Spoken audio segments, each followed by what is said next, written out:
So we've got perpetrators and bad actors, in some people's view, running rampant. Now, one moment. Crime stats for the city of Houston appear to be in dispute.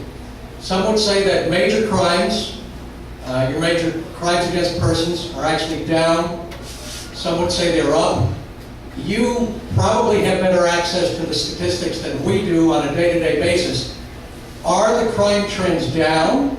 Are the crime trends up? Is HPD not effectively deploying the manpower it's got? Or is it simply a case that we need to go over and above the 40% increase in the police department budget that's come in the last 4 to 5 years, which has gone entirely to salaries without putting more bodies on the street? What would a Mayor Brown look at first in terms of HPD and our current crime situation? Let me correct you, Larry. I want you to say Mayor Peter Brown. Yeah. As opposed to,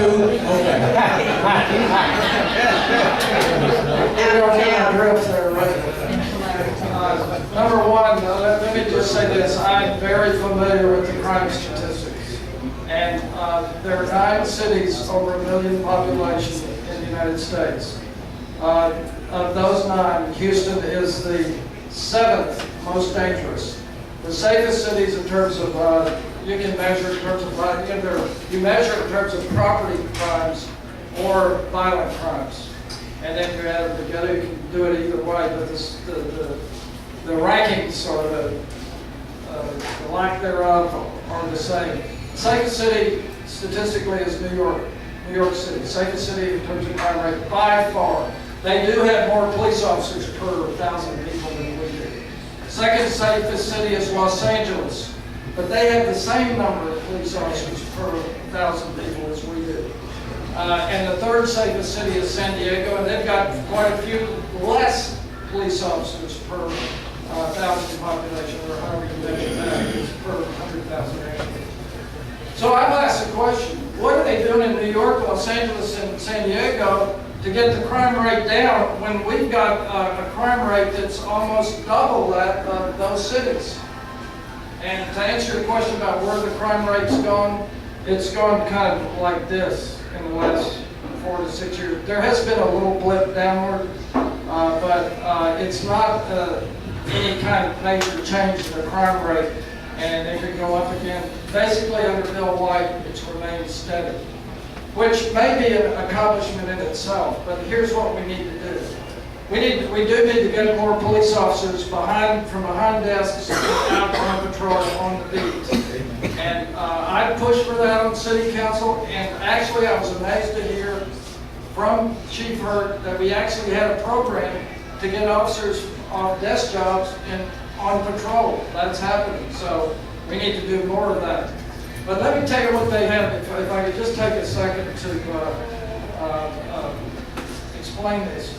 I talked about decentralized government. Well, that should go for policing as well. We should have decentralized police precincts like they have in New York, Los Angeles, and San Diego, where there's a police commander that's totally responsible and accountable for getting the crime rate down in his geographic area. That's what we need in Houston. Right now, there's no accountability. Chief Hurt said, oh, it's a crime lab. You see, there's nobody really responsible, and there's no measurement of how we're getting the crime rate. You got to set a goal.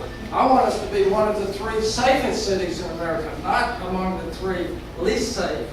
By the way, the other 2 are Dallas and San Antonio, which is, I'm sad to say, they're all in Texas. But Houston can be a model. We've got a lot of opportunity, but we need some reorganization of the police department. We need more neighborhood-based policing. So when you make the call, we get the call time, the response time down because there's officers near where you live, and that includes tactical squads if that's an issue in your neighborhood. Anti-gang, anti-drug, and so the homicide and stuff out in the decentralized police format. So that's the way I see it. That's what they're doing in these other cities.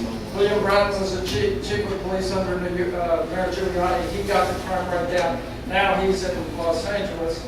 And that's a model I think that we need to follow to be successful in Houston.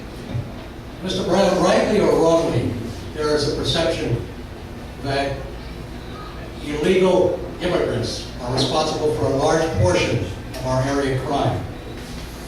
Concurrent with that is the perception that Houston has been and is what we'd call a sanctuary city. Is this an accurate assessment?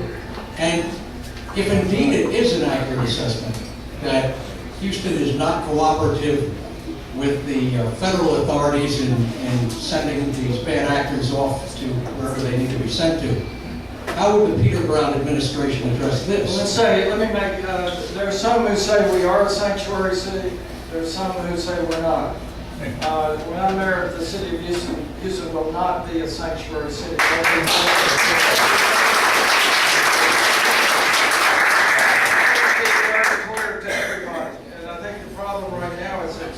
It's unclear.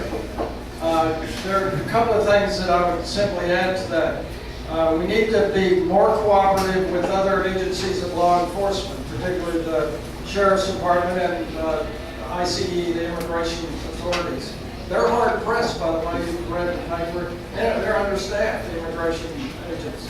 Most of them are down at the border and they're not here in Houston, so we've got an extra challenge. But I do want to say that we need to deploy more police officers fighting and preventing crime in Houston. And if that involves immigrants, then that is the job of the police.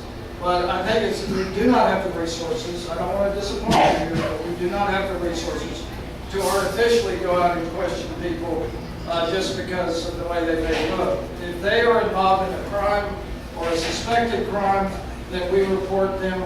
We ask whether they are here legally or illegally, and depending on the answer, we report that, and it goes where it needs to go. And it's a slow process, my friends. It's a slow process. Mr. Brown, municipal services and municipal identity has typically revolved around pipes, pavement, and cops. Let's expand that a little bit to the fire department. Right now, Houston Fire Department seems to have an intractable problem. I don't know why. We're making a federal case out of some incidents of apparent harassment by virtue of either race or gender. Why has the fire chief not called in these people, slapped them upside the head, and solved the problem? Why do mayor and council effectively make this a national issue with bringing in outside firms to investigate? What's your take on that? And how does the Peter Brown administration keep city departments in line? Well, first of all, I'll tell you what I said on city council last week. The fire chief was on the stand, Chief Bariski, and I stated that I thought this was getting to be an embarrassment for the city of Houston. It's not good for the city. It's not good for the fire department. It's not good for them. It's not good for anything. And we need to draw this to a speedy conclusion. And we're looking to the fire chief to exercise the leadership that we need to resolve this problem in a fair and equitable manner. Then he was asked, do you support us here? Basically, we're talking about you just don't have this stuff going on in the department, and if it does, you take speedy action to discipline people in a fair and reasonable way, according to the code of conduct. We have a code of conduct. Let's enforce it. And the chief said, well, I'll enforce any regulations the city council instructs me to enforce.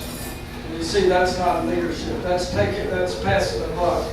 And I was frankly very shocked that there was not leadership either from the fire chief, but you know, he takes instructions from the mayor. And I turned to the mayor and I said, we've got to start doing something different tomorrow than we're doing today, or we're going to have the same results. And the mayor said, well, I need you all to vote to hire me a consultant. So we're going to vote on that this week, and I'm not going to support it.